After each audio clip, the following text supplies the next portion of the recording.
That's fine. Okay, so I guess we can get started. I apologize for my voice. Actually, I feel fine, but I've got some critter in my. So today the objective is to get our heads around stochastic programming, which is a tool that I personally feel is underutilized. There's a class of problems of the type that were discussed yesterday where we have a very simple, like two-stage stochastic programming involves here and now. We make a decision, and we're into a new world, and there's a set of states, and we can't, each of those states is different, then we can't predict which one's going to come out, and there's a probability, so basically decision making is done on the basis of likelihood of different events transpiring. So that type of stochastic programming with like a simple one-stage process or two-stage process is useful for many settings, but there are a number of applications where having a larger model is useful. The key problem is that in stochastic programming, the curse of dimensionality looms large. Are we going to use the computer? We will use the computers, yes. You can put it away for now, and then in the second part, I've loaded all the files we need up there, and then so the game plan for today is I'm going to tell you about stochastic programming. I'm going to go through a revised version of the DICE model I went through last time, where I've put stochastic recourse in with catastrophes. So it'll be one model to go through, and then I'll go through another small model with catastrophes as well, just to get the basic sort of framework straight. So we have two models. And then the goal for the second half is I want to have us team up in groups of three people, and I want us to just explore the models. I'm going to show you the tools for doing sensitivity analysis, and the objective is each group thinks up on their own what they'd like to do with the model and do a simulation. And I'd like to actually have it be a simple calculation with comparisons, but what I'm asking you to do is to actually carry it forward to where you can produce 3 PowerPoint slides describing what you did, what the results were. So the idea is just to go through the process of using the model. We're not going to get any deep insights into stochastic programming, but we will learn how to use the model. So when you pick your groups of 3, the key thing is there should be somebody who's computer savvy, somebody who's economically literate, and someone who else is interested in the issues. My recommendation is the person who is interested in the issues, they have to type. So the person who has done a lot of computing, they're not in charge. It's the person who's done the least work with the PC has to be in charge. And so the other people tell them what to do, they have to type. It's like taking turns driving, right? This is really the idea is just get it in your fingers. It's not so much not going to get a lot of deep insight. It's not going to be profound, but it's going to be this process of actually doing something together. And there's also something, I don't know, I'm terrible at your name, our Swedish colleague, Anders.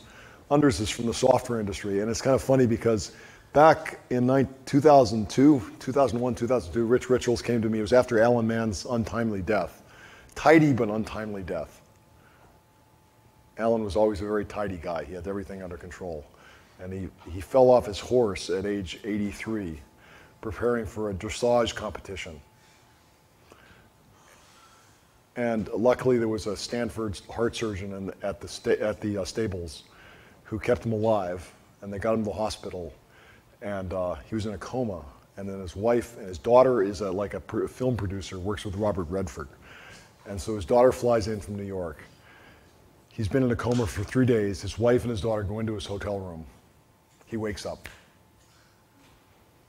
He talks to them for a while, and then he says, well, you should bring the doctor in. The doctor comes in.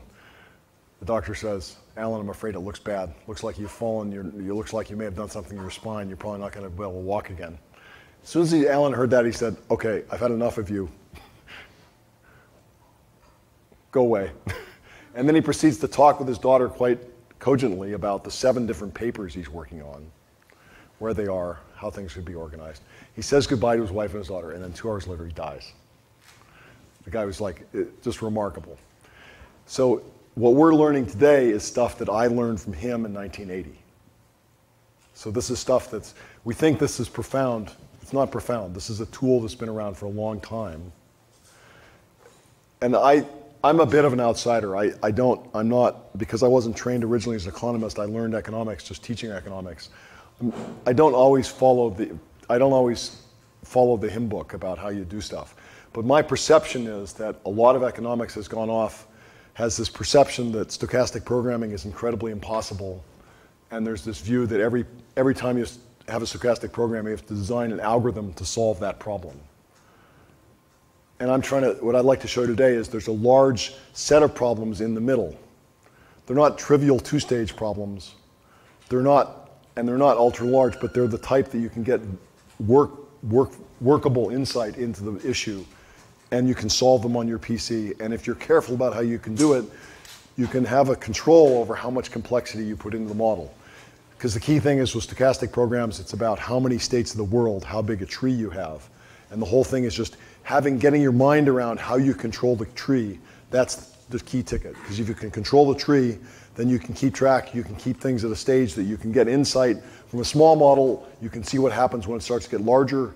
You may conclude that this is a problem that I can't understand with this framework. I have to go off to employ Mr. Bellman's technique for doing it. If you want to do that, that's fine. But my whole thing is, if the problem is too big for my solver to handle it, it's probably too complex for me to understand it. So I tend to not like to use problems where I have to let go. I like problems where I have everything right there. I can see the model right in front of me. Right? So what we're doing today really is learning how to handle trees that are multi-stage. It's called multi-stage stochastic programming. And before I jump into this, I have a lecture here so what I have today is I have 3 models, and then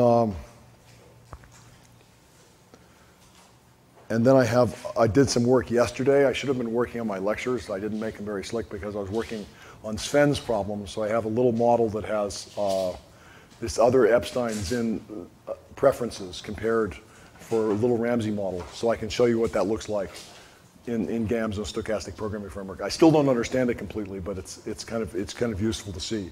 And that example provides an example of, because in your side of the world, you have a tree that always that's going really big. So that's different than the tree I'm going to look at.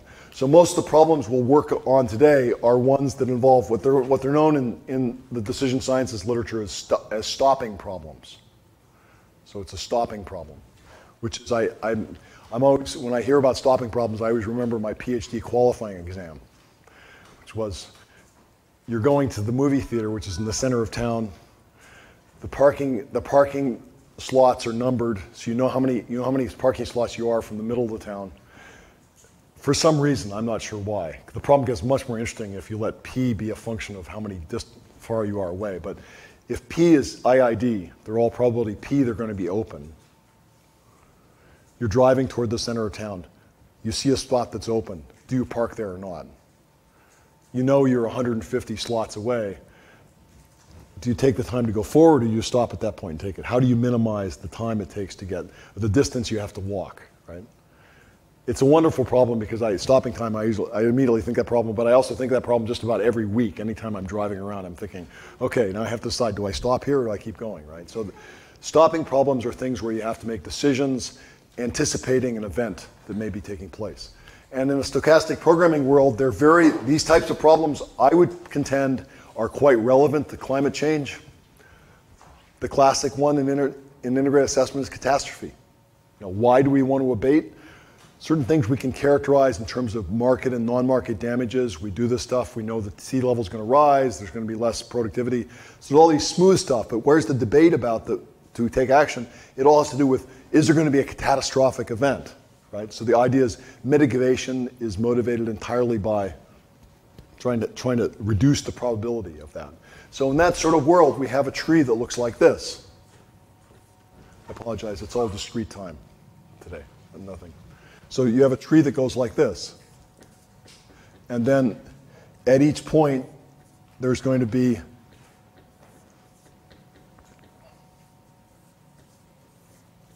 so there's a very simple stopping problem. We could have catastrophe immediately. Arctic melting is sped up this month. It's going very fast. So we're on record to be potentially the least ice in the pole. And next 10 years from now, 10 years after that, so you have this thing where you're anticipating. So in this sort of world where you have this tree over here, you're making decisions along here, anticipating that you might have to go down there. So in your real option problem, this is exactly what we're working on. You have to decide, do I mitigate to try to slow the rate of speed, or do I invest in adaptation capital to be ready so that when I turn the corner, if we turn the corner, that we're ready to pull that into play. And so that's one tree. Sven's tree, where he's looking at the macro shocks, is a lot more complicated because, so this could go on for as many as we want to, but Sven's tree goes high, low, medium growth, high, low, medium growth,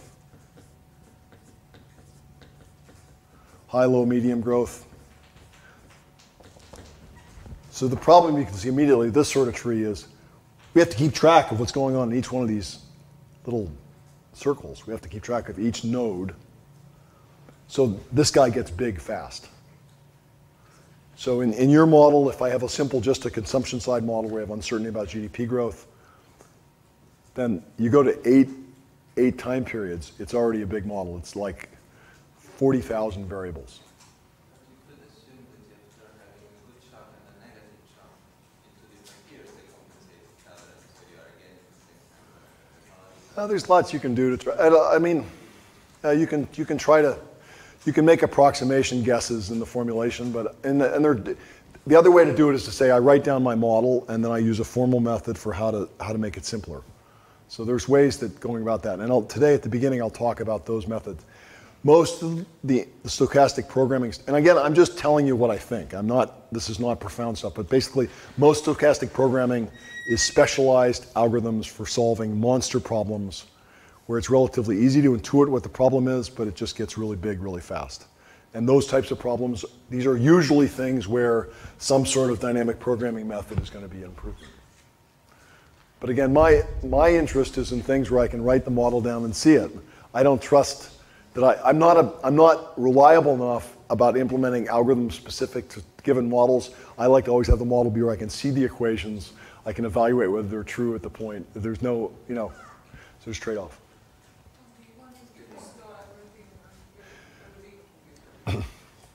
It would be helpful to have administrative rights. I have 2 programs I'd like to load. Yeah.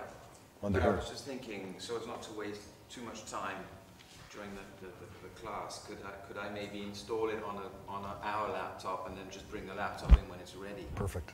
That way we wouldn't interrupt. That's great. I guess I'd need to send you an email as to what to get. Oh, do I have to download it then? Yeah, do you that's not right. have it? I have some of it here. Well, can you tell Yeah, me? actually I have it here. I do have it here. Yeah, it's on here. Actually, why don't we just wing it? Let's just see what we can do. Let's wait, and because the thing is, if I do need it, and we're just going to put it on a separate laptop, I can use someone else's laptop in the room. So if that's the solution. Wait the break and do the break, please. Yeah, that would be fun. That'd be fun. Okay, that's good. So where were we? Okay, so then the whole thing comes down to how do we write down this tree in a way that sort of things make sense? And how do we do it in such a way that we don't shoot ourselves in the foot with having too many dimensions that are unnecessary? Because normally, one way of doing this sort of thing is to say, okay, let's call this one. Now the thing is, let's think about, remember, time is going to go this way, and states the world will be this way. So I'm going to call this period, this is t is equal to 0, t is equal to 1, t is equal to 2, t is equal to 3. So those are the time periods. So each one of these is in the same time period.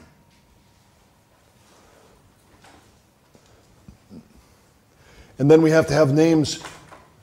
The way I think about the problem, and I'll show you in the first lecture, I'll show you there are other ways to do it, but the way I think about the problem is that I think about giving names to these guys over here.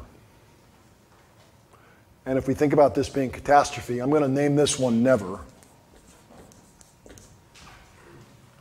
I'm going to name this guy 3, 2, I'm sorry, 0, 0, 1, 2, and never. I'm naming the scenario with the year in which the catastrophe is realized. Did I do that right? Let's see, I guess.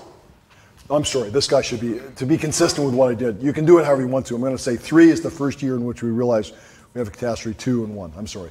So 1, in other words, here we don't know there's a catastrophe coming. Then we go to state time period 1, and if we're in this line, then we have a catastrophe. In that lane, we don't. Right?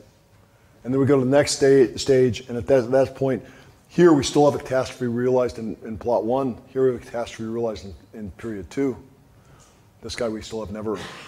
And then we go to this point. And so you can see that the labeling this is, for these stopping problems, it's a very convenient way of labeling it.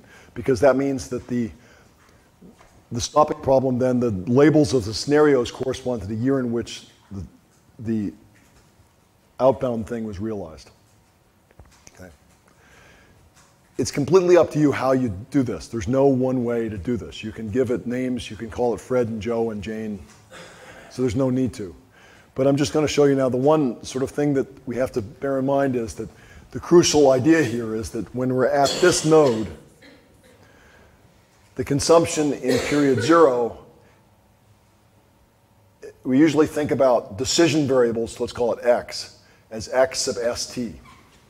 It says, what's the value of the decision variable in state s in period t? That's the usual way you will record what's going on in the tree. So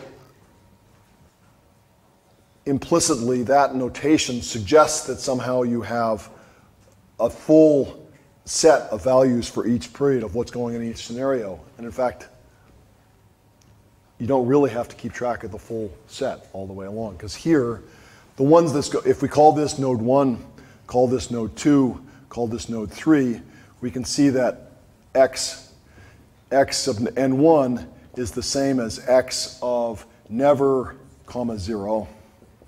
And it's also equal to x of 3, comma 0, and it's equal to x of 2, comma 0, and is equal to x of 1, comma 0.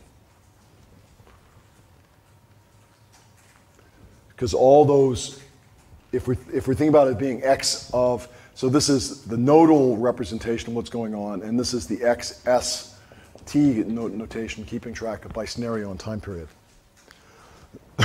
So a lot of the writing down of the model just consists of a way to manage the logic of the tree. That's the whole thing. And it seems on the surface, I have to admit, I should tell you about this. This is one of these problems. I have several problems that I have from when I was a PhD student. Like my favorite was Curtis Eves asked me a question at my thesis defense that I answered in a paper I wrote 25 years later. So there are problems you kind of carry along with you. And one of the problems I had when I was a graduate student was, boy, what's a stochastic program? How do you write it down algebraically? I never got my mind around that as a student. How do you write this down in a way to express exactly what you got? And this is something I came up with a couple of years ago that's really helpful. You guys had already discovered it. So basically, the other people in the world, people working with stochastic programming, a lot of people recognize this way. And different people have ways of doing it. But for me, I've come up with a method that I think is pretty tight and a simple way to keep track of it. So the whole thing will be keeping track of the naming. So the way, rather than using nodal names here, I'm not going to call these N1, N2, and so forth. I'm just going to take one of the scenarios which is embedded in that node. I'm going to use that scenario to label this. So I'm going to call this one never. I'm going to label this guy never. And label this never. So never consists of everything along that one. And I'm going to label this node to be state 1. And this will be state 1, and this will be state 1, and this will be state 2, and this is state 2, and this is state 3. So here I'm just going to label the nodes with, so they're doubly indexed. There's going to be what's the scenario and what's the time period. And the crucial thing is just to agree on what name presides. Notice that here, there's no reason that I have to say, but I'm basically going to follow the presumption that it's as though you were sorting, imagine the scenarios all being, yes? I was just wondering, now there happens nothing anymore with respect to the uncertainty. What's that? Nothing happens anymore with respect to the uncertainty. There might be other things going on. Do I need that symmetry? Do I need to impose nodes in every time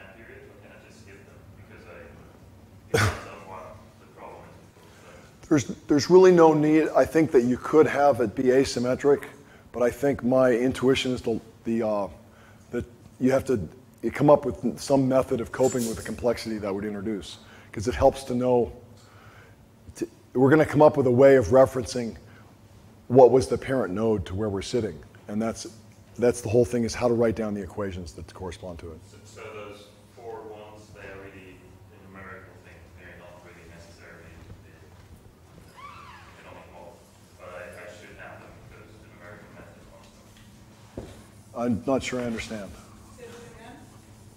So if the catastrophe happens in the very first period, let's say it's a catastrophe model, then we're basically in the catastrophe scenario and we're done. There's nothing Yeah, to okay. avoid the catastrophe. Okay. And that follows 4 nodes where I Just drop them. make a decision here. We just label them. Yeah, in But fact, I really am. you're already anticipating. That's something I do introduce in the third model. That's the way actually I do drop those nodes. So we do that. Yeah. So you can drop it. You can terminate it earlier. I thought you were asking, can I skip this one and then bring it back up here? That's. Drop them all. You can drop them all. Yeah. So we'll figure out how to do. I'll show you how that works. I mean, but that's the period in which you take decisions. I mean, of course, it would be uncertainty in one, but you still might want to have more periods to have more precise scenario for every decision of this. Yeah, so that's the thing. When you move from static to dynamic modeling, a couple things happen.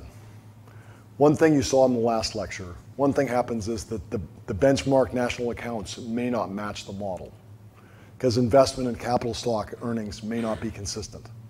So the first thing is, at the very beginning is you write down a model and you want to calibrate it to what you observe. What you observe may be inconsistent with the dynamic model, so something has to give. You have to choose a different interest rate, a different discount rate, or you have to change the data. So that's the first thing, is matching to the world as we see it as a problem. And the second is, when you do a simulation, the number of periods you need depends on what the simulation experiment is you do. So it's no longer the case that I have a model. The static model, everything is tight. I get 7 degrees of precision all the time. You can hit it with anything you want. There's the answer. Dynamic model, it's always inherently an approximation. We have tools for getting a reasonable approximation at the horizon, but that's not always going to be the case. So there's a bit of a trick here. There's an art involved in how to design that. But the thing is, what we benefit enormously, though, in dynamic models from what's known as, it's called turnpike theorems. So there's this, and you can math this up a lot, but I have a very simple intuition about this. So if you're driving from Milan and you're going to London, or you're driving from Milan and you're going to Copenhagen, when you leave Milan, if you're taking the shortest path, you're trying to go the fastest, it doesn't matter whether you're going to Copenhagen or London. Because the shortest path will always be get to the turnpike that's going in that direction roughly, and go on that turnpike as fast as you can. You'll depart at the end, depending whether you're going to Copenhagen or London. At the end, you have to make a change. But the initial path, as long as you're optimizing, the initial path will be independent of what happens out at the horizon. So as long as you're going roughly in that way, then the fastest path will always involve getting to a freeway and going fast. So that means that these models, that intuition is very powerful, because when somebody comes to you and say, well, but you don't know how many periods you need to solve that simulation, I have a pretty good way of figuring out whether I have enough or not. As I solve it with a horizon of t, and then I go to t plus 5, and I go to t plus 10, if nothing changes, I've got enough periods, because I know the turnpike property of the models. When you're optimizing, it'll always hug the path. Now, if you have a model that has chaotic behavior, you have these agents in the model and they're flying around and you don't know what's going on, it's not optimizing, it's just, then yeah, you change the horizon, things can go crazy, right? So if you don't have optimizing behavior going on, then that's a problem. But as long as it's optimizing, then this turnpike property is very helpful. Now, there are ways that you can finesse this with the stochastic program. Is that, for example, for Sven's model, he has this stochasticity that's persevering for a while. One way you could trim the tree would be to say, well, I know that if I were to run my GDP, he has that nice graph that shows the range over which GDP moves for depending on the horizon. So we said by 2100, we had this wide range. There's low probabilities of these events, but there's this range.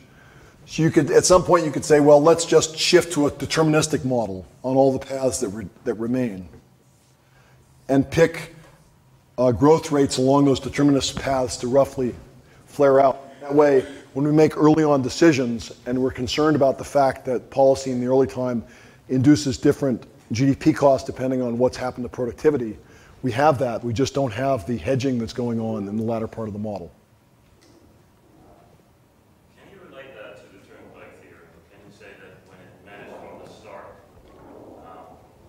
that's when you should use the recursive method? To motivate this sort of trick, I would just refer to Bellman's equations. I'm sure you could math it up and use Bellman to show that that's going to be okay.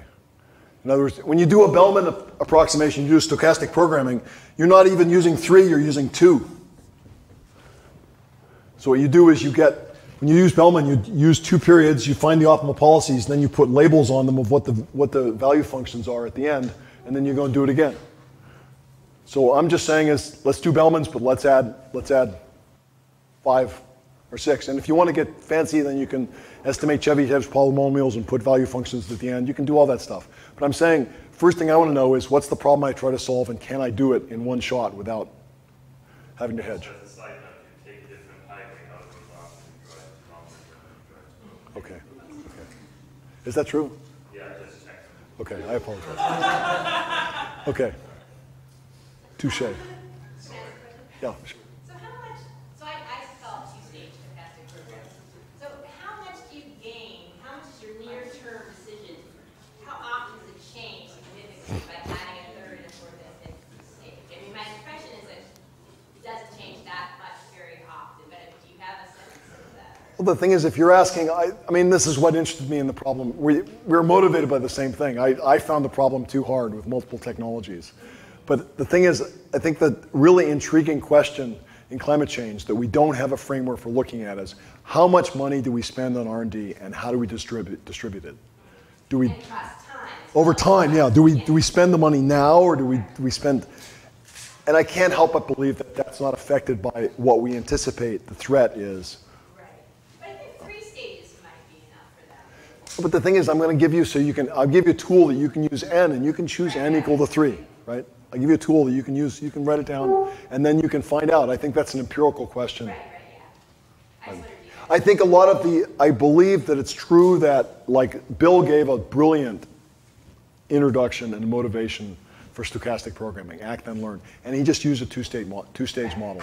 And he got a lot of the intuition about what's going on.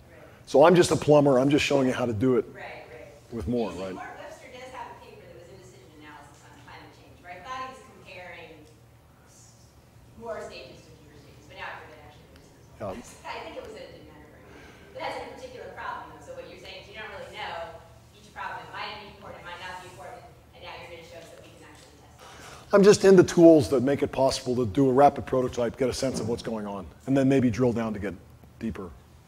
But then you might not be able to show whether it's qualitatively important, whether you include values that the answer, or can you somehow approximate and say, okay, No, but I wouldn't fix it. No, but the thing is, you pick how far this goes, and then you basically fire up your I'm excited because I go home, I have an Alienware computer waiting for me. You fire up your Alienware computer and you do one more and let it run overnight, right? If it's robust, then you appeal to the turnpike theorem, even if it's violated between Milan and England, right? So that. I'm challenging that with this government. With the I'm challenging that with this government. I know Google Mark does. Never trust me. So yeah, sure. So suppose that instead of using your system that is having just these variables, you write a full matrix where on each row you put a different scenario. And then you impose a constraint that, well, the first column has to be of all equal elements because we don't know anything. When you do this, then you can check what is the value, what is the cost of having this equality. And so in some sense you can estimate the value of learning from additional information. You can interpret these are the shadow prices and the non-anticipativity constraints. There's 3 or 4 papers on that. Okay, well, why am I not interested in that? Well, first is I think that if we have a way that's cogent and intuitive, write down the type model, let's write down the type model. It's all about Pascal. Let's write a short letter if we can. If we know how to do it, to write a cogent, tight formulation, let's do that. And the other is, I want to write down models not just as optimization problems, I want to have complementarity problems. And then suddenly the interpretation of Lagrange multipliers on the non-anticipativity constraints creates mega problems of interpretation. I mean, you can do it, but it's not so easy. I couldn't come up with a tight way to do that. So that's part of my motivation is I want to write a model. I would like to move to be able to take equilibrium models where firms have different attitudes toward risk and have a number of stages and have them make decisions over time, interacting. There's not just an optimization problem, but there's multiple agents at once. So that's my motivation. So let's look at this. I'll go through a couple of, whoops.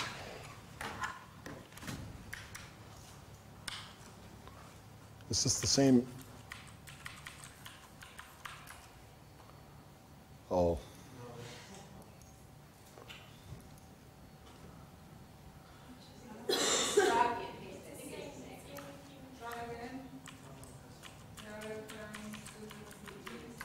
Oh, there we go.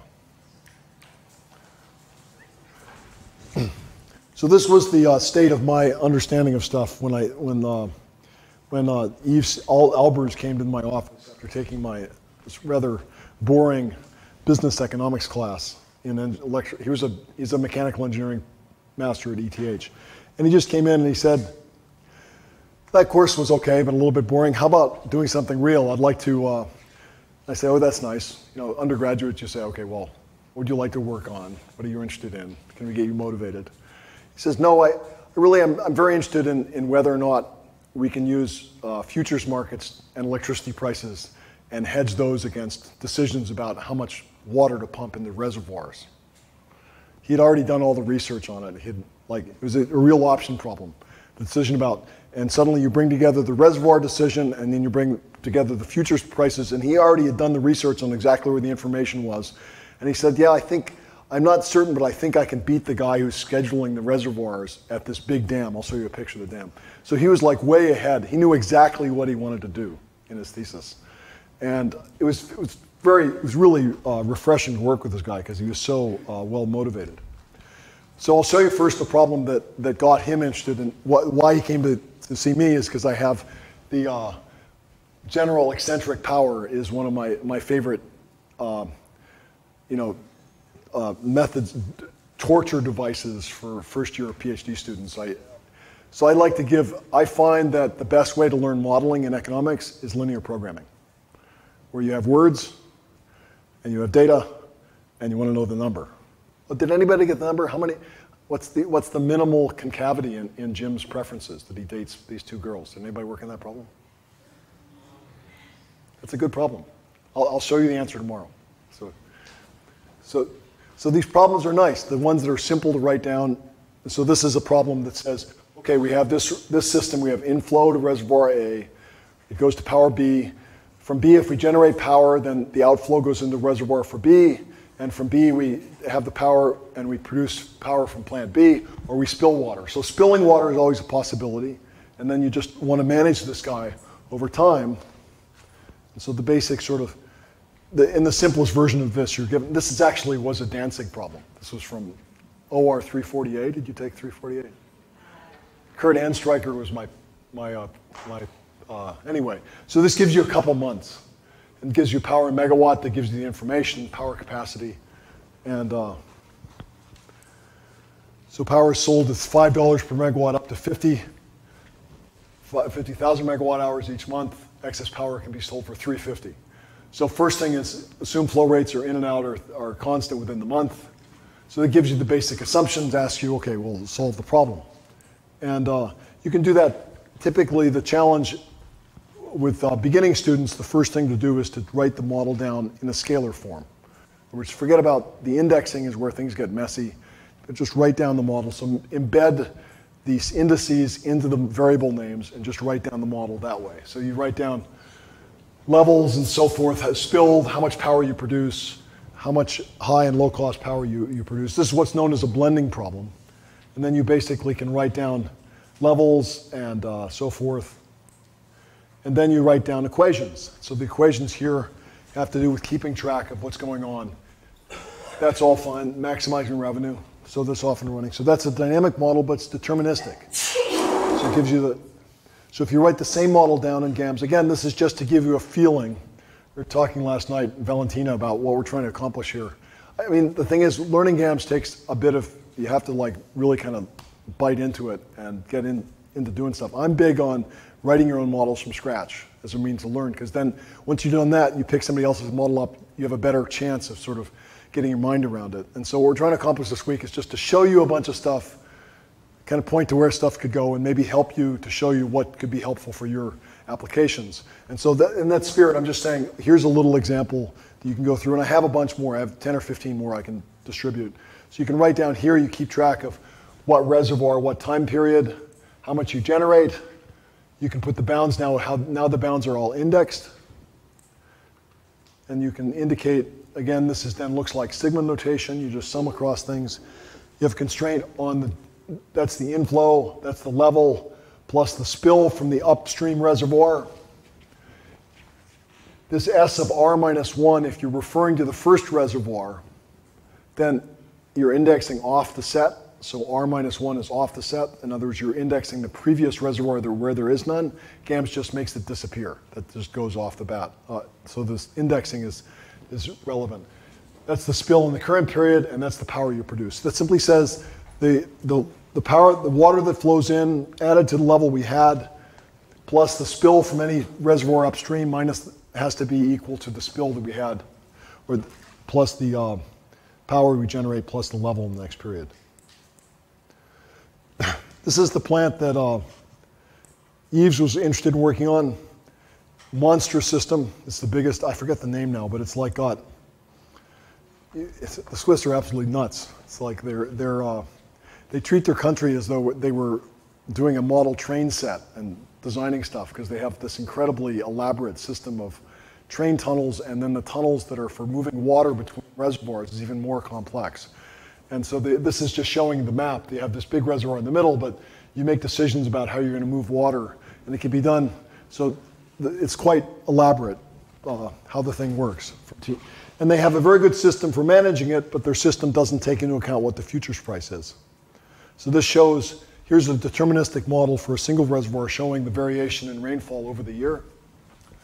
And this is now a model that we're going to, again, remove now from first a little finite horizon 2-period model.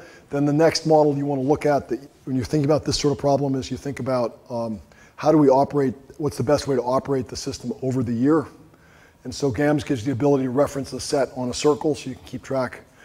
It's not undiscounted, but you can determine the optimal steady state policy given this reservoir. So if we think about this, if we have what's the inflow for an overall reservoir system per month, what's the price per megawatt hour of electricity in the Swiss market, that shows you for this big reservoir system. If we treat it just as one big reservoir, neglect details, you know the rough max and min of how much water can be stored. The starting, basically you take the data in, and then you have the power as a function of the level, so the turbine efficiency, the density of the water, the water head. So you can make all this stuff. That's something they normally don't do, but so you can keep track of how the power depends on the height of the reservoir. So here's the model in GAMS that says, okay, what's the optimal structure over 1 year? So this has got the inflow and the price, the various, that's a very simple, sort of a simple one reservoir model. But the thing that's tricky here is that, again, I don't know, do I have that little pointer here? Oh yeah. So the thing that's the tricky bit here is that this one goes to an annual. So this one has an annual model. So this M++1, if you index by M+1, that says the next period, and when you get to the last period, last month to December, n plus 1 would index off the set and would drop that equation. So the equation is indexed by, but here it's m plus plus 1, which will mean that the level at the end of December represents the level is the starting point for January. So this would be optimizing over the full year. So this says the level in the subsequent month is equal to the level in the previous month plus the inflow minus the release minus the spill. And the profit is a function of how much release and the coefficient that determines the conversion from water to profit, or to electricity. So that doesn't have to be more complicated. You could have this, this coefficient could be dependent on the level, but it doesn't change by more than 4 or 5%. Sorry, I didn't quite get what plus plus 1 does. Are we assuming that there's, the months are effectively in a circle, and so December we go back to the same January, there's the same January level as a year? No, but the thing is, with this sort of problem, you feed in what the precipitation is over a typical year, and then this problem will determine for you what's the optimal production profile over a typical year. Right, so it's taking you back So to the same it'll be a steady state solution, Okay. undiscounted, Yep. but it's the steady state solution. I'm introducing this not because I know that you're not hydroelectric engineers, but I think it's helpful to get your mind around sort of how stochastic programming works. This is a useful thing to start with. You think about how this works. So here, because what we want to do is we want to move to a thing where we recognize there's variability in the water inflow, and then the decision about how much water to put in the reservoir depends on what the uncertainty is. So there's a, I do something wrong, I guess. Maybe this, oh, here.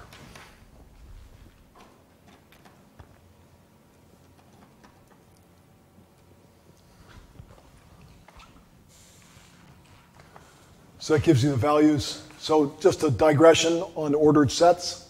So in GAMS, when you declare a set like I is declared 1 star 4, that puts in 1 through 4. And then you have a set of functions that relate to the set elements. And this is the thing that takes the longest time for MATLAB programmers to get their mind around.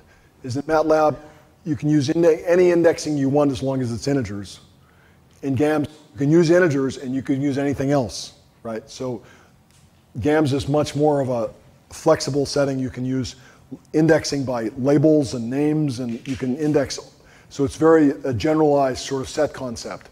So you have this database ability built into the language that you don't get with MATLAB. But you still can use, there are certain circumstances, and stochastic programming is one where using integers is helpful. So the integer here, you have this thing called the ordinality. If the set is ordered, that is, it's appeared, those labels have appeared in sequence in the program, then it's ordered, and the ord will give you 1, 2, 3, 4 for the numbers of the thing. Okay, so that's the ordinality. It's not always the number of the thing. So if I declared that as, if I declared it as 2 star 5, then the ordinality of 2 would be 1, right? Because the first element of the set is number 2. So the ordinality is the order in the set of the element. I.val is a function that returns the value of the element. So that's a new thing. It says if we have sets which have numbers, then I can query the set to find out what the value is. So that gives you this guy. If I then go. So if you have an unordered set, so this is an example of an unordered set. If I declare, and this is one of these things, it's this thing of distinguishing in computer programming, it's always very important to be clear about what's a bug and what's a feature, right? Because a lot of times there'll be bugs or things that are sort of workarounds that are sold to you as, oh, this is a feature. Well, this is definitely a bug. This is something you have to put up with. If you're going to work with a programming language which is designed to generate 2 million row linear programs in under a minute on a PC, if you want to work on that sort of system, you have to put up with certain amounts of hassle. And one of the hassles is that the label, the set of labels, the heap of labels in the program, it's ordered in the order in which they appear. So there's going to be this, the universal element list in GAMS is simply created as a list as it occurs. And you can't control that other than by the sequence in which you declare things. So in this case, if I declare 2 first, and then I declare I second, J is just element 2, and then I is 1 through 4. When I say display I, then it's going to be 2, 1, 3, 4. I is no longer ordered because the element, the label 2 appeared before I did. So one of the things that I'm showing you this is because when we do stochastic programming, we need to keep the sets ordered. So the set of labels we have to keep ordered. It just means you have to be careful of what you declare first. You'll see this, and it's one of the things that is just to be aware of. The display statement conforms to the universal element list, so it's something just to be aware of. If you try then to use the OR operator on that, you'll get an error. And so if you're not careful, it'll stop you if you try to use the OR. Yeah? So if I have 2 dimensions that I'm concerned about, and I want to let them run from 1 to 10 each, what do I do then? So you declare I 1 star 10 and J 1 star 10. There's no problem with using the same elements in multiple sets. That's no problem. There's not a problem. But if you want to use the OR operator, you can't have one set that's 11 through, that's 5 through 10, and then declare another set that's 1 through 10. If you declare the 1 through 10 first, then 5 through 10, then it's all fine. So this is just, we're going to use the OR operator in the magic that we use for writing down the stochastic program is going to rely on the set of scenarios being ordered. So I apologize about being kind of dry and mundane, but this is something that we need to use. Any questions?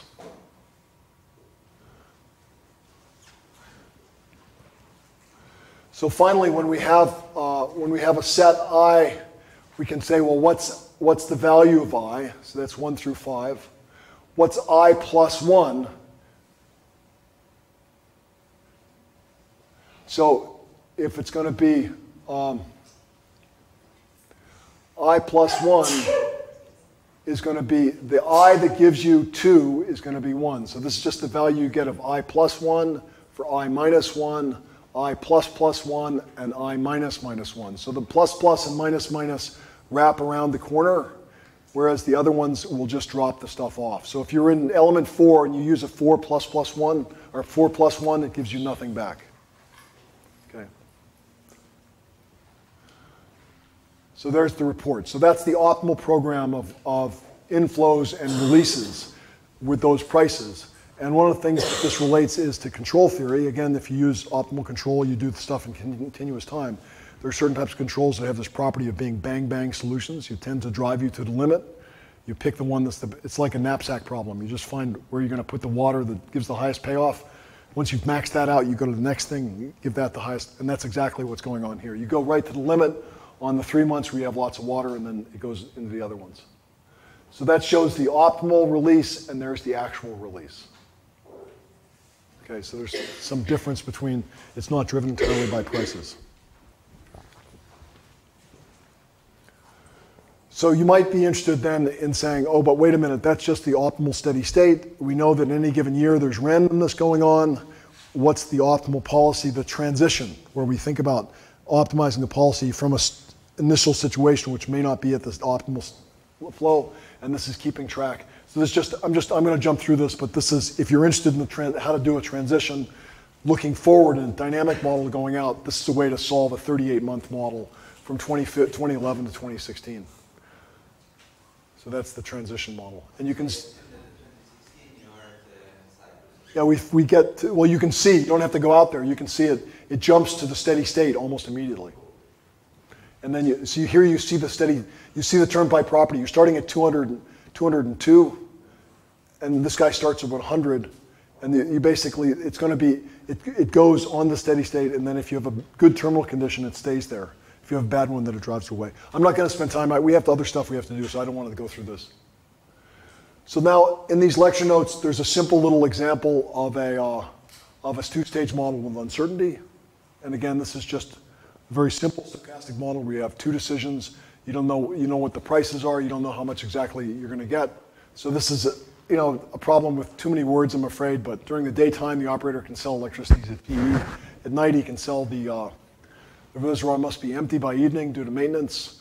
Excess water can be sold to the local brewery. So there's basically, this gives you a little example of how uncertainty changes the story. So you have these uncertainty about what the low normal, and high level of precipitation is the next day. And you know what also in those scenarios, what that's the price, and that tells you the quantity that's demanded. And this then gives you the basic sort of set of constraints. And so that's just a simple two-stage problem. So it says in the two-stage model, you just have to make decisions that at the end of the first day, you don't sell more than the maximum amount. This has got to be in the second period. You satisfy demand in that state of the world, and this basically there's a monotonicity constraint. So basically, this represents maximizing profit over these two states of the world. So that's two-stage. That's set up as an optimization problem. So now we get to the multi-stage problem. This is why I need to go through these lecture notes just to get to this, so you can see the diagrams here are useful. So here's the tree, similar to what I've drawn here, with three events in each node, high, medium, low. And this is using a node-based formulation. So he's given a name to each node, N1, N2, N3, 4, N5, 6, 7, 8, 9. So there's a set of nodes, and you see the number of scenarios then goes from S1 to S27. So the key thing for writing down the optimization problem is you have to keep track of what node you're in and what happens next. So if you have a function that says parent of n, you say the level in node n is whatever the level was in the parent of n plus the inflow during n plus the, I forget what z is, the purchase power minus the, let's see, I forget, I gotta get my notation straight. It's F, so R is the level, L is the level, R is the runoff, and F is the amount that you're spending for, what this is, R max. So one is for selling and the other's letting, oh no, this must be, so C is the money, Z is the stuff that you buy from outside, and then this is gonna be, so you're trying to maximize. Oh, that's the cost, okay, so there's a cost index here for F. So basically, let's see, it's gonna tell us. So here he's written down the problem where in the GAMS format where he basically keeps track of what are the realizations in each period, low, normal, high. The time periods are December through March. The nodes will be N1 to N40. The first period is December. The root node is N1, that's the first one. And then we keep track of child and parent node that says there's no child, but N2, 3, and 4 are children of node 1. So if you go back, that's just simply formally saying, so 2, 3, and 4 go to node 1, 5, 6, and 7 go to node 2, 8, 9, and 10 go to node 3. So that's just keeping track of the relationship between the children and the parents in the network. And then we say, well, we also have to keep track of what are the association of nodes with time periods. So node 1 occurs in December, 2, 3, and 4 January. The rest are these guys are in February, and the last ones are in March. And then we have to keep track, to write down the logic, keep track at each node, what is the realization of water in that node. So the model then will have a probability of each realization. So we have a 25% low, 50% normal, 25% high. And we have inflow under those different realizations that are different. And this is keeping track of the costs. And then we have a little bit of keeping track of what the inflows are at each node. And then so we write down the model. This then, once you've got the data structure set up, then it's simply you say, look, for all nodes and time periods, the probability of that node occurring times the flood cost times the flooding plus the cost of the purchase power from outside, subject to the constraint that the level at the beginning of node n is the level in the parent node plus the inflow during n plus the purchases from outside minus the release minus the flooding. So this just, the logic is simply the logic for a representative node in the network. And you write this down. The key thing is having the logic that keeps track of which nodes occur in which time periods. So this says we're going to define a constraint for node n period t, provided it's in this nt relationship. So nt was the previous, this guy here is nt that says which node occurs in which time period. And then, the level in node n period t, if it's not the root node, is going to be equal to this guy, which is the previous from the previous time period plus the inflow and so forth. So that gives us, and here then, the root node in the first year, we know what the start level is. So we fix the start level, and we also put an upper bound. So that then represents the optimal policy over that simple little network for what to do in each time period, based on logic that's oriented around having a node index for each period, for each element in the tree. So if you do that, then that gives you and this is one of the more conventional ways to do stochastic programming. Most of the specialized algorithms for doing stochastic programming have a node-based formulation. I, on the other hand, prefer things to be scenario-based. So that means that I have, instead of having a single index for each node, I have two indices. One is the scenario that represents it, and the other is the time period that it is. So here we think about this guy being scenario 1 in December, goes to scenario 1 in January, scenario 1 in February, and scenario 1 in March. So I keep track of exactly what, this is just giving the identifiers that I use for the scenarios. And this gives you then the same tree, but it's just simply, once a scenario occurs, then it stays around. So scenario 1 captures all of these nodes, scenario 10 captures these nodes, scenario 19 captures these nodes, and so forth. So to do that, if you have a scenario-based formulation, then there's this simplicity that derives from keeping track of what scenario represents scenario S in period t. We want to know, well, where does that scenario sit in the tree? So when we write down logic, we want to keep track of what we were doing in this scenario in that time period. And this offset pointer is a way of saying you just have an index that points back to which scenario is capturing the one. Let me just go forward. I'll show the logic here. So it says, here we say the level in state S period t is going to be the level of whatever that scenario was in the corresponding scenario was in period t minus 1 plus the inflows and so forth. So the rest of this is exactly as the nodal-based formulation. The key difference is this using an offset pointer to point back to what the previous parent was. So once we have, if we construct that O array, this O array, then we can write down the equations of the model very easily. Okay. So this is the same model written down. So the thing that happens then, if you take this model and you write it down, you can go, as you increase the number of realizations, you go from 2 realizations to 3 to 4 to 5. So here we had a high-low. What I showed you was the data that was for 3, but you could all imagine there being a wider set of realizations. And indeed, in many of these macro models, you want to think about the underlying stochastic variable being continuous. So you have to support it with you have to pick a set. The problem is that the execution time in seconds goes up really fast if you have to. So once the tree gets big, we're sunk. So if you try to go after a big tree, you have trouble. But then so the basic argument I have is I want tools that I can build a model quickly and change the structure. I want to be able to look at what I can learn from the model with models that I can compute in reasonable time. And I'm concerned about calendar time, not CPU time.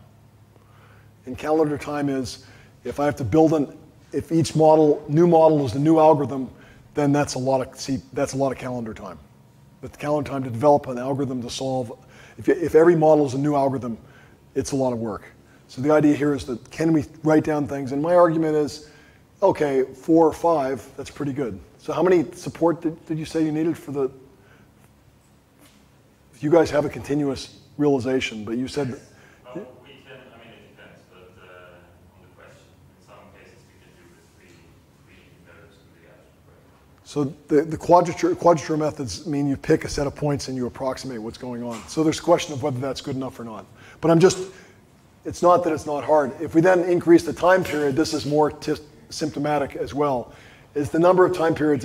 If you fix 6 realizations and then you increase the number of time periods, everything looks fine. You get up to 6, you think, oh, this is great, and then boom, it goes off the charts. So there typically is going to be some point that's a sweet spot you can handle, and if you go bigger than that, it basically gets impossible. Just one more, because the thing is going up geometrically. So part of the reason to build a simple model is you want to do the little tiny ones down here to get things organized, and then figure out where that spot is, and then figure out, is that model big enough to give you insight in the question you have. So this is the mapping stuff. So yeah, and so this is this student going crazy. It's great. It was wonderful. It's just wonderful.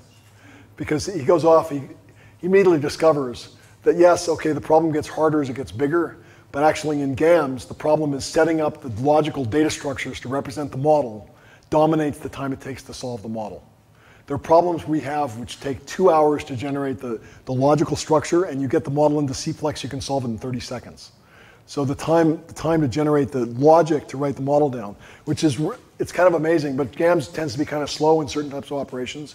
So he's written, in his thesis, he developed a C++ program that generates the data structures and hands them back to you. So it comes back. So you can basically, and then he went on, he had the wherewithal to go on and look at this, there's scenario reduction. Again, I don't know because I didn't look at this in detail, but then he goes off to look at the scenario reduction techniques, which are they're techniques where you can take a big tree and you hand it to the scenario reduction technique, and it looks for similarities and constructs a tree of smaller dimension that retains the same structure in some sense, stochastic structure. So you can basically thin out the tree by going asymmetric. And so the student went to look at that, and lo and behold, the compute time to reduce the tree exceeded the time to solve the tree. So again, the curse of dimensionality can bite really hard on these things.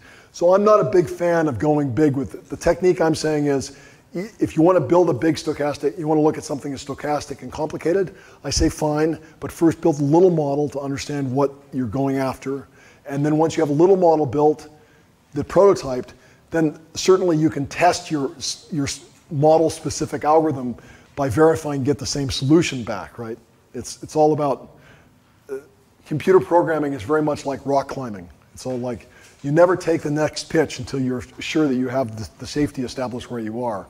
And in this game, if you can prototype with GAMS, or with some other framework, and get a simple model that captures the ideas, then you can go to your specialized algorithm and verify that what you're doing makes sense.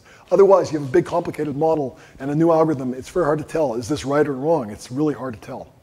Yeah. So are you going to talk about things like sample average approximation, or are you talking about being specialized? The thing is, I want to learn how to do that. I don't know how to do it yet. Okay. So that's... I don't know how to do it, but that's what my co-author uses. I was just curious. No, the thing is, I'm curious, that may be better, actually. But again, the reason I wasn't drawn to it first, I like to have a model where I simplify the formulation and I can get an exact solution. Anything where I have to get an approximate solution, I can't judge how close I am. I'm a little bit reluctant. Yeah. No, I mean, that's I was just curious to see what you said. Yeah. We end up doing it, things in that lab. So I was curious. Okay, so you don't use that. Well, the guy who works at Stanford, who's the guy that worked with Danzig, stochastic programming, the Austrian guy. This guy uses the sampling stuff. And he makes bundles of money, so it's like... I mean, most of the techniques, they're developed for the people working in the financial markets, so you have to pay for them. But basically, they work with moment matching and being based on moment matching. Some of them are free. Yeah. For what we need, those that are free online or... Yeah, we use something, I don't know if Sinai works it himself, but I know we use it, I don't actually know. The thing is that I'm not, the lecture today, I'm more trying to okay, let's get our mind around what's a stochastic program, how do you write it down? And I'm big on just get the simple idea straight and then we'll figure out how to do it. But there probably are methods that are much, so that gives the solution time. So I won't proceed with this, but it's cool. So that's, and I won't go further with it. But I've included, so you'll find on the distribution material, the PDF for this kid's thesis and the zip file with all the programs, including his scenario tree stuff. So that stuff is as a starting point. If you want to dig in, all the tools are there for seeing how that works.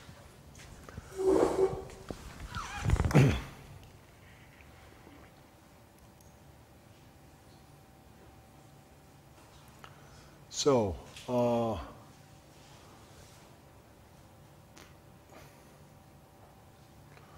let's go to lectures. Thursday.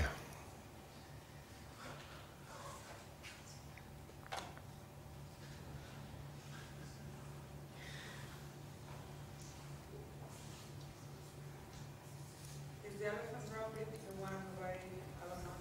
What's that? Elephant rabbit, is that from? Yeah, so that was part of, I was going to jump over there. At one point, I was going to use this. So this has got, we could go through this here. And so there's a nice hoteling model I have. There's a bunch of stuff here. So we're not going to talk about that, but I'll talk about this at some point, and then I'll also talk about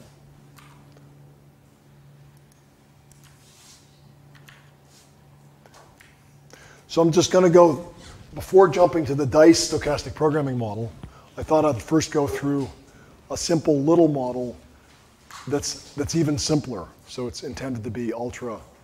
But it does introduce a couple new ideas that we haven't talked about. We've talked a little bit about calibration. I was also going to show you calibration, so there's a couple things I can show you. I go till 10:30, so I have 15 minutes? Yeah. Okay. So so this is a minimal framework. So my objective was, I was really impressed by, I have to say I was really impressed by the stuff Judd has done is really cool.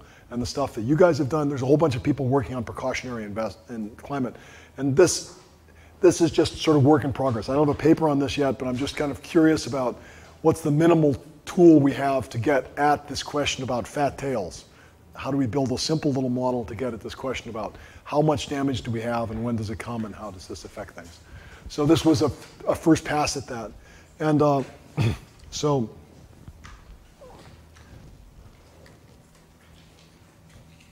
and I have the code for this as well included in the distribution for today. So most integrated assessment models focus on avoidance of market and non-market damage as an incentive for short-run mitigation. So the more recent work has introduced a precautionary motive for mitigation. So mitigation is desirable because it reduces the rate of temperature change and thereby reduces the likelihood of catastrophe. So the key trick here is this idea that the reason to mitigate is to reduce warming because warming can induce disasters which are uncertain. So the key thing is this makes us move from a stochastic programming format where the uncertainty is given by nature to a stochastic control format where we undertake action to affect the probabilities of outcomes. So it's a different model. And when I first saw these, I mean, typically when you read stochastic programming, there's a nice textbook by Burge. They tend to get right up to stochastic programming, and then as soon as there's a bit of control that comes in, they don't want to talk about it, like it's too complicated or something. Whereas then the other end of the extreme is you've got the engineers who just are crazy. The engineering control guys are just crazy cool. They just do wild stuff. It's completely different game than us because they have to deliver stuff like instantaneously. So at ETH in the 4 years I was there, my favorite talk by far was this Dutch guy who had a algorithm for control of kite-generated power, so electric power. So this is wind power from kites. The kites are between 10 and 15 meters across, and they're at the end of a tethered line that's 1.5 kilometers long. And the kite goes up there. Has anybody kite surf here? No kite surfers. How about stunt kites? You control with two. This is in Denmark. They do this all the time, right? I learned stunt kite these stunt kites in Fano Island because they have steady wind. It's really great. So these stunt kites, if you haven't done it and you've got kids, this is a blast because you get the kite to go up and then you can control how it goes this way or that way, and you won't. You know, if you've not done that, you won't really appreciate this guy's talk. But this talk was so cool because with the stunt kite, if you pull this, that controls it, and the thing swings, and then it comes back toward you, and then it catches the wind, and then it gets pulled back the other direction, right? So the whole thing is to maximize the power it generates, you fly in a figure 8. And the thing goes like this. And then it's connected to what looks like a big fishing reel on the ground. And when the thing's coming back toward you, the fishing reel engages and pulls the cable in. And then once the thing starts to pull, then it pulls out on the fishing reel. So you're sitting on the ground, and this cable is going like this. You know, this is all at the design stage. He doesn't have an operational prototype yet, but he had a very cool. So the whole thing is about controlling this kite. And you think about it. The great thing about it is 1.5 kilometers. You can get a 90% capacity factor on that thing because the wind at high elevations can be very stable in certain areas. And so it has lots of appeal. It's very interesting. But the problem is, how do you keep the kite up in the air? Because even though at that level it's pretty stable, you still have situations where the wind will buffet it around, and you ought to control it. And this is where you separate the men from the boys in stochastic control. It's like when with Manfred Merari, like when Manfred was on the faculty at ETH, he was such a great guy, really funny. Because he has this really great stochastic control program, and I said to him once over lunch, I said, boy, that's a really cool program. How many lines of code is that? And he looks at me and says, that's so old-fashioned. He says, in our world, the question is, how many grams of silicon is your program? Because he says everything he makes is embedded in ears and in hearts, and you have to basically, so sure enough, on this kite, you can't control it from the ground because you don't have fast enough information coming back. All the control has to be on board. So the algorithm has to solve, like it's keeping track of where it is, and then it has to resolve the problem in real time. So the control guys are into this big time. They don't solve problems precisely. So the methods they use can't be immediately dropped into economics. But they do have this idea that, yeah, we just solve the problem. Yeah, we can affect the probability, go for it. Just the idea is that just a model to solve. And so that's the spirit in which I was curious about how much the stochastic control we could bring into this framework. So I was trying to get here to formulate a minimalist model for investigating the impact of catastrophic loss. So to begin with, I'm just going to think about GDP being exogenous. I'm not even going to have capital. I just have consumption for energy and non-energy. And non-energy, the price of energy is PE, and it's given, and the price of non-energy is 1. And so GDP is allocated either to non-energy consumption, to energy consumption, or to market damages. So we have a motivation for abatement, which has to do with the fact that abating today lessens the amount of damages we have in the future. So the basic hazard rate for catastrophic loss in time t is H is equal to C sub t times delta t. So delta t is how much temperature change we've had, and C sub t is this probability of a failure as a function of how much temperature change. And where does this come from? We go to Aaron to find these numbers out, right? Or Dave. Like these guys, this is something we don't know. We have to have experts tell us what's the likelihood of this or that disaster occurring. And so then the C remains fixed through a horizon. So in my formulation, I'm going to think the sky remains fixed through some point t hat, and afterwards goes to 0. So that's going to correspond, t hat would be right here. So from that point, we know once we've got the t hat, then we're presuming we're not going to have damages. So again, that's a simplifying assumption. It says by 20, if we don't have a disaster at some point, we don't worry about it.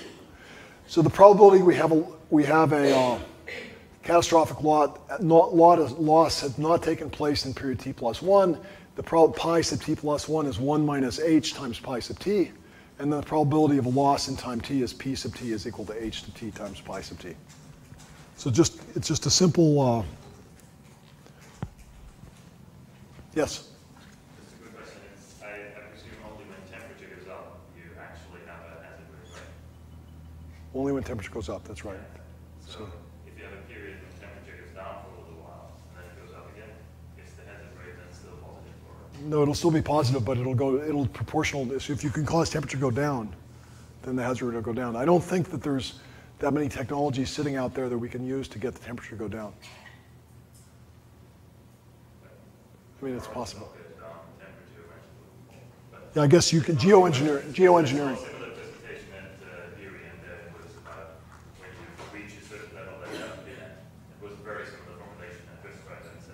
Okay. So here's where the rabbit gets pushed into the hat, right? So it's an expression that, again, that's one that Alan always used to like. Alan always talked about, where does the rabbit go into the hat? So where do you make the assumption, the seemingly innocuous assumption that drives all your results? Because it's ultimately, academics is all a beauty contest. It's all about like making stuff look cool. And there's always it's all fundamentally tautological at some point.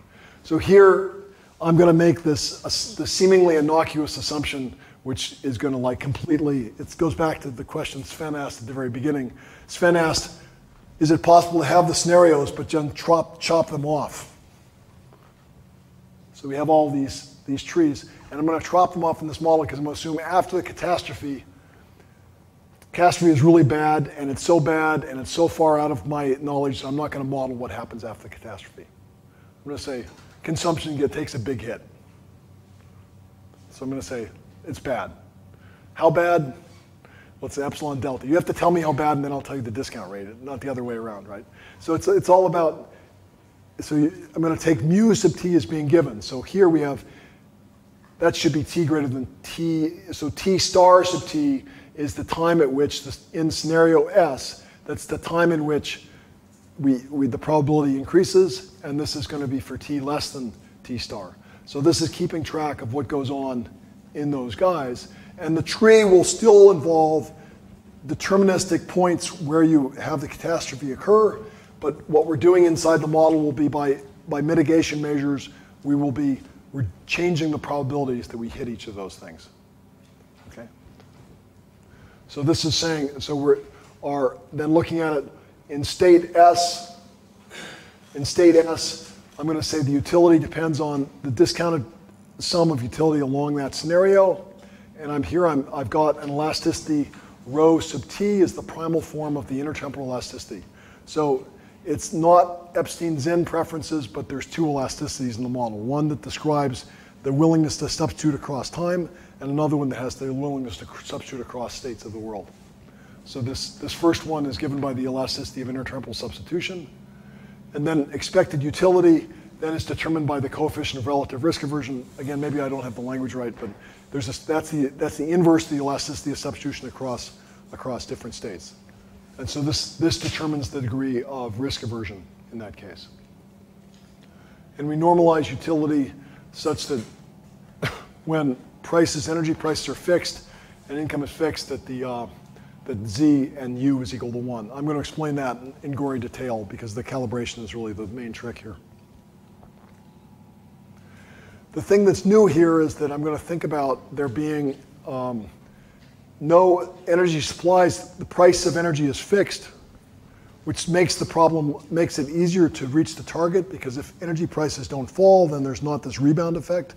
So energy prices are fixed, but I'm going to assume that we have habits in terms of how much energy we consume. And so in the bottom-up type models, you typically say there's a limit on how fast we can decarbonize the economy.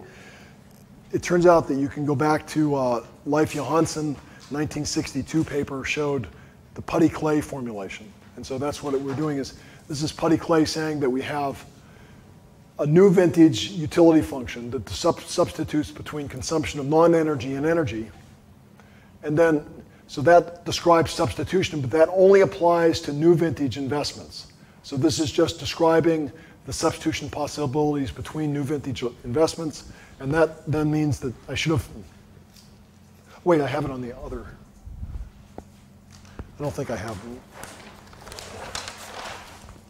So the standard diagram that describes this is the one that looks like that. That's going to be UN. This will be CN, and that's going to be EN. So the choice is we pick a point on that utility curve that corresponds to the relative price of C and E, where the price of E also includes the carbon tax that may be applying out of the future. Once we've picked that point,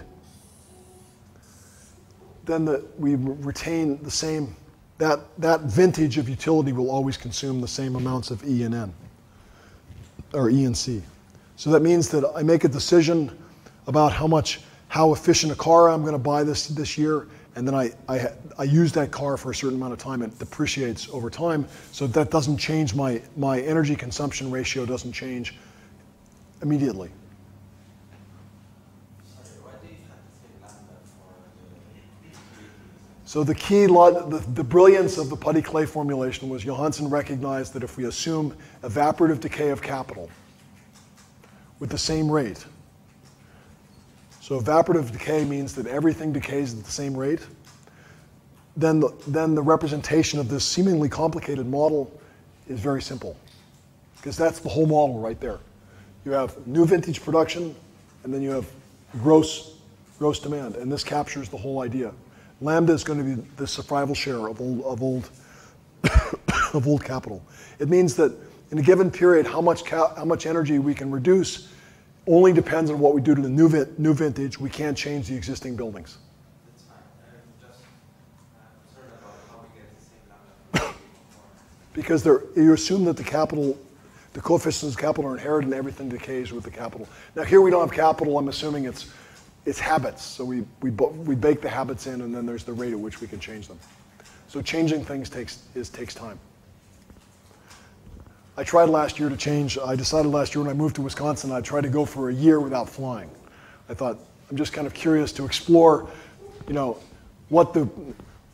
how costly. I didn't know whether my utility function went like that or went like this. So I thought, okay, well, if I go down here and I reduce my energy, I was curious about how expensive it was. It really was not to make a point. I was just curious about, is this feasible as an economist to go for a year without flying? And I made it for 5.5 months. And then we had the college reunion, and my college roommate he had a stroke at age 40 and is a paraplegic in California, and he really wanted to have us come out to California for the reunion.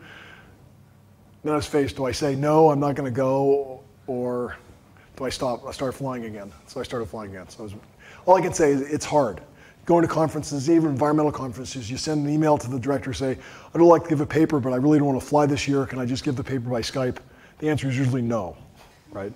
So the thing is that this is just, and this has nothing to do with technology, it's just like personal introspection. How much does it cost to reduce things? Now, the functional form that we use here, this CES form, goes back actually to this other paper. This is a paper from the EMF by Alan Mann and Bill Hogan, two giants of our field, written in 1977, right? So in 77, it was first realized that the CES function could describe energy demand. So we've been at this for a long time with this functional form. It's one of Alan's favorite poems. It's by somebody who's Sachs, I think, was around the same time as Kipling. About the 6 men of Hindustan, learning much inclined, who went to see the elephant, though all of them were blind, and each by observation might satisfy his mind. So it talks about the 6 different guys grab different elements of the elephant. One guy, this guy says, I know an elephant, it feels just like a broad, flat wall. This guy says, no, it's like a tree. This guy feels it. So it's all about the fact that we explore things, we encounter different aspects of the same problem, we come away with conclusions of exactly what it's like, but we're all sort of blind. So Alan loved that one. He was, when he finished he was a child prodigy he started at Harvard at age 16. He'd been raised by his great aunt in New York City. And I think he was basically very keen to get away from his home scene. He didn't talk extensively about it, but he didn't really like New York City that much, and his aunt was really sort of oppressive. And so he got into Harvard at 16, and then World War II came along. And the interesting thing about Alan is he and my dad are exactly the same age, and they were exactly the same way. They both went to college, bust their ass to get through so they could get out to go into the war. Alan finished Harvard undergrad in 2 years. He graduated when he was 18. And then he immediately signed up for the Navy, and he was on a Navy destroyer that would have been, if they hadn't dropped the bomb at Pearl Harbor, he would have been invading Japan. So it was really quite remarkable. But there's this great picture of him. He's like the smallest guy on all these huge burly soldiers, and they all referred to him as Plato because all he did was, he felt that he hadn't really learned enough Greek philosophy when he was an undergrad, so he used to read philosophy to entertain himself. So once he came back, he went to Harvard and worked on scheduling of oil refineries and using linear programming which the economics profession thought was interesting but rather arcane. And so when he graduated, he had offers to go and do academic jobs, but instead he went with the Ford Foundation to India for like 3 or 4 years. And so he came back. He has a great love of India. So this was one of the things that he brought back with him. So it was at the time he was working on terminal conditions for nonlinear programming and CES functions was when he was in India. And then this paper grew out of that sort of idea. So the basic motivation here is that you have this two-way independence between energy and the rest of the economy. You know, the standard test you give your students is, what's the energy value share of GDP?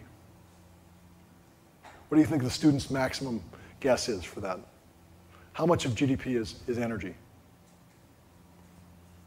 Why should you ask me? You're in the first row. So the students will say like 50%, 75%. 10 max, 5. Yeah, but I have to look really hard to find an industry where it's more than 10. So the whole problem with abatement is just keeping, so this is the objective of this paper, was to ask how do we model the issue with reducing energy demand. So basically energy value share in the order of 4 to 5%.